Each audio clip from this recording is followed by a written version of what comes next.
ഇത് ഗ്രീൻ ഡ്രൈം എന്ന് പറഞ്ഞൊരു വെറൈറ്റിയാണ്. നട്ടിട്ട് 1.5 മാസമായിട്ടും മൊട്ടൊന്നും വന്നിട്ടില്ല. അപ്പോൾ അതൊന്ന് കൈയിട്ടിട്ട് ഷോക്കിംഗ് ട്രീറ്റ്മെൻറ്റ് കൊടുക്കാമെന്ന് വിചാരിച്ച് നിൽക്കുകയാണ്. അതെങ്ങനെയാണ് ചെയ്യണമെന്ന് ഇപ്പോൾ ഒന്ന് കാണാം കേട്ടോ.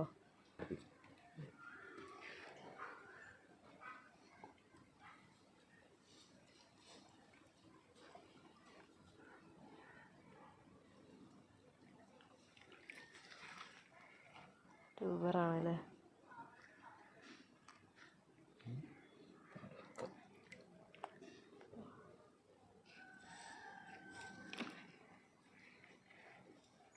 ഇതിപ്പോൾ ട്യൂബറായിട്ടാണ് ഉള്ളത്.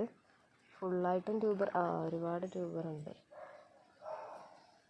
അപ്പോൾ ഇതിങ്ങനെ ട്യൂബർ ആയതുകൊണ്ടാണ് മൊട്ട് വരാതിരുന്നത്. അപ്പോൾ ഇനിയിപ്പോൾ കുഴപ്പമില്ല. ഇതൊന്ന് പൊക്കി വെച്ചതുകൊണ്ട് പുതിയതായിട്ട് മൊട്ട് വരാൻ തുടങ്ങും.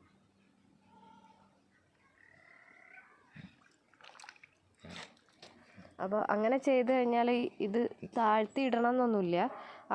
മുകളിൽ സൈഡിൽ ജസ്റ്റ് അങ്ങനെ വെച്ച് കൊടുത്താൽ തന്നെ മതി കേട്ടോ.